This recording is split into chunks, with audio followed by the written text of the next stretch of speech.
An advocacy service in the state's Riverland says there's a critical shortage of public housing in the region, leaving the most vulnerable people sleeping rough for months at a time. The service says most people are told they'll need to wait at least a year for housing, even when they're placed at the top of the list. Among those cases is a mother who has already been living in a tent with her child for 6 months. Lisa and her 12-year-old son have set up their home on a vacant block in the state's Riverland. 2 tents under a shed make a kitchen and a bedroom.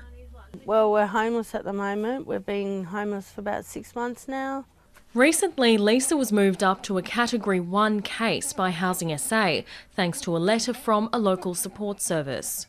We were on Category 2, which was a 3-year waiting, and it went up to number 1. And that's still a 12 months waiting list, roughly. That's what they say. I'm not sure if that's the Renmark area or just the Riverland. I don't think it is proportional to need. I think there's much more need than they choose to admit to, I think. Graham McNaughton is a professional advocate, helping people find housing in the region. He says situations like Lisa's are disturbingly common. It's not great if you're an adult and you're homeless, but you can cope. But a child, it's most unreasonable.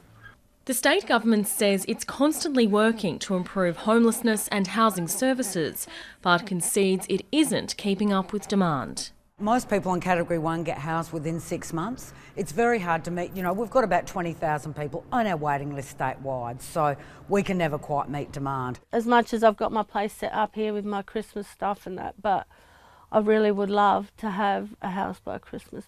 Lisa says she was told she'd have to wait a year for a house, but since the ABC started asking questions about her case, one has now become available. Housing SA says it should be ready for Lisa to move into sometime next month. We could build more houses and there's a wait period of, say, 3 months for someone on Category 1. I think that's the sort of the option that you'd be looking for. The state government says it plans to build 18 new public houses in the region over the next 2 years. Isabel Dayman, ABC News, the Riverland.